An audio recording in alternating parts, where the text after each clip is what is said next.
আসলে রাজ আমি কিন্তু দেখতে পাচ্ছেন যে ফাঁকা, কিন্তু কালকেই যখন বন্ধ ঘোষণা করা হয়েছে হল, তখন থেকে কিন্তু এখানকার স্টুডেন্টরা চলে যাওয়া শুরু করেছেন। সকাল অবধি তারা কিন্তু সবাই চলে গেছে, এখন কিন্তু ফাঁকা ক্যাম্পাস।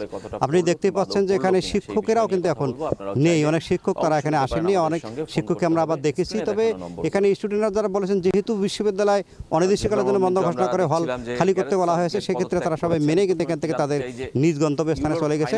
তবে বিশ্ববিদ্যালয় যদিও বন্ধ করা হয়েছে, আমরা পাশেই কিন্তু দেখেছি এখানে যে মডার্ন মোড় রয়েছে, পার্কের মোড় রয়েছে, এখানে যথেষ্ট কিন্তু স্টুডেন্টকে আমরা লক্ষ্য করেছি যারা যেহেতু ম্যাচে থাকে, যারা হলের বাইরে থাকে তারা কিন্তু রয়েছেন। এখানে আমরা জানতে পেরেছি যে 2টার পরেই কিন্তু এখানে গায়েবানা জানাজা করবে আবু সাইদ নিহতের ঘটনাকে নিয়ে, এবং তারা আরও আন্দোলন করবে এমনটি এখানকার যারা এখানে আন্দোলনকারী নেতারা আছেন তারা আমাদেরকে জানিয়েছেন।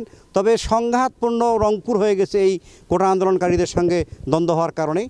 আমরা যদি বিশ্ববিদ্যালয়ের ভিতরে কালকে অনাকাঙ্ক্ষিত ঘটনা অনেক ঘটে গেছে, এখানে গাড়ি পুড়িয়ে দেওয়া হয়েছে, এখানে বিশ্ববিদ্যালয়ের বাস পুড়িয়ে দেওয়া হয়েছে, এখানে ভিসিকে অবরুদ্ধ করে রাখা হয়েছিল, যদিও র্যাব এবং বিজিবি এসে উদ্ধার করেছে আমরা যেটা জানতে পেরেছি। কিন্তু সব অবধি কিন্তু এখন আপনি দেখতেই পাচ্ছেন যে একটু শুনশান নীরবতা এই ক্যাম্পাসটি, এখন শুধু এখন সবুজ দেখা যাচ্ছে, এখানে কোনো একজনকেও আমরা দেখতে পাচ্ছি না। যদিও 2-1জন শিক্ষক বারবার বলছে যে তারা হয়তো বা হলে এসে তারা বিভিন্ন ইয়েতে খোঁজখবর নিচ্ছেন, কিন্তু স্টুডেন্টরা আমাদেরকে বাইরে যেটা জানিয়েছেন যে এরা যখন কর্মসূচির ঘোষণা হবে সেক্ষেত্রে তারা আবারও সেই কর্মসূচি তারা পালন করবেন। তারা বলছেন যে আমরা কোনো রাজনৈতিক দলের এজেন্ডা বাস্তবায়ন করছি না, আমরা আমাদের যৌতিক আন্দোলন তাদের বক্তব্য যে আমাদের আন্দোলন আমরা করে যাব, যেভাবে সিদ্ধান্ত আসবে তাদের কোটা আন্দোলনকারী নেতৃবৃন্দ যেভাবে ঢাকা থেকে সিদ্ধান্ত দেবে সেভাবেই তারা পালন করবে এমনটি তারা জানিয়েছেন।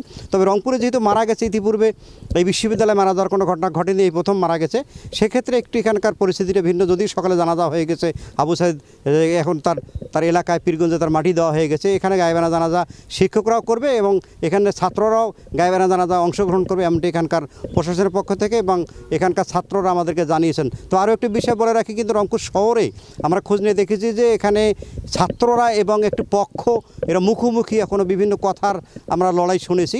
এখানে যে কোনো সময় সংঘাত হতে পারে এমনটি তথ্য এখানকার বিভিন্ন সূত্রে আমরা জানতে পেরেছি। তবে আমরা যেটা খোঁজ নিয়ে দেখেছি যে এখন পর্যন্ত যদি পরিস্থিতি শান্ত রয়েছে, তবে বিকেলের পরে পরিস্থিতি অশান্ত হতে পারে গায়েবানা জানাজার পরে, এমনটি তথ্য আমাদের কাছে জানিয়েছেন এখানকার অনেক গোয়েন্দা সংস্থার লোকজন। তবে এখানে প্রশাসন পর্যাপ্ত পুলিশ এখানে মোতায়েন রয়েছে, এখানে মেট্রোপলিটনের পক্ষ থেকে এখানে পর্যাপ্ত পুলিশ তারা রেখেন যাতে কোথাও কোনো ধরনের আর কোনো অপ্রীতিকর ঘটনা না ঘটে, এবং পুলিশও বলছেন যে এখানে ওই ইচ্ছাকৃতভাবে কারোর সাথে কোনো ধরনের সংঘাত না হয় সেটা এড়িয়ে চলার জন্য তারাও কিন্তু যথেষ্ট পদক্ষেপ নিয়েছেন। যদিও কালকে যথেষ্ট রাবার বুলেট ছড়া হয়েছে, আপনি জানেন যে প্রায় কয়েক শতাধিক এখানে আহত হয়েছে, অনেক সাংবাদিক আহত হয়েছে, অনেক ক্যামেরা ভাঙচুর করা হয়েছে। এখানে অনেকে বলছেন যে হয়তো বা যারা এসেছিল তারা অছাত্র, যারা সাংবাদিকদের কাছে হাত তুলেছে তারা কিন্তু ছাত্র নন, এমনটি অনেক সাংবাদিক মন্তব্য করেছেন। তবে সব মিলে আমরা যারা দেখেছি যে রংপুর এখন শান্ত রয়েছে। যদি এখানে জানাজার পরে এখানে ছাত্ররা একত্রিত হয়ে যদি কোনো আন্দোলন হয় তখন হয়তো বিষয়টা কী দিকে দাঁড়াবে। তবে পুলিশ বারবার বলছেন এখানে 4 প্লাটুন বিজিবি যেমন মাঠে রয়েছেন, র্যাবও টহল দিচ্ছে, পুলিশ বলছে যে আমাদের পর্যাপ্ত নিরাপত্তা রয়েছে, আর কোথাও কোনো ধরনের ঘটনা ঘটুক এটা তারা করতে দেবে না এমনটি পরিস্থিতি রয়েছে। তারপরে আমরা বিভিন্ন এলাকায় খোঁজে দেখেছি যে এখনও ছাত্ররা কিন্তু তারা ক্ষুব্ধ, তারা বিভিন্ন পয়েন্টে তারা অবস্থান তারা করছেন, তারা তাদের মতো করে আছেন, যদিও কোনো স্লোগান বা কোনো প্লাকার্ড এখন নাই। তবে আমরা শুনতে পেরেছি উপজেলা লেভেলে আজকে শ্যামপুরে, বদরগঞ্জ উপজেলা শ্যামপুরে ওখানে মিছিল হচ্ছে, ওখানে পুলিশের গাড়ি গেছে। এরকম আরও বেশ কয়েকটি উপজেলা শহরের আমরা খোঁজ নিয়ে দেখেছি যেখানে কিন্তু এখানে কোটা আন্দোলনকারীদের পক্ষে তারা সংস্কারপন্থীরা তারা এখানে কিন্তু তারা আন্দোলন করছেন। তবে সব মিলিয়ে কিন্তু রংপুরের পরিস্থিতি আপাতত শান্ত রয়েছে। এই গায়েবানা জানাজার পরে কী হবে একটু বলা মুশকিল রাজ।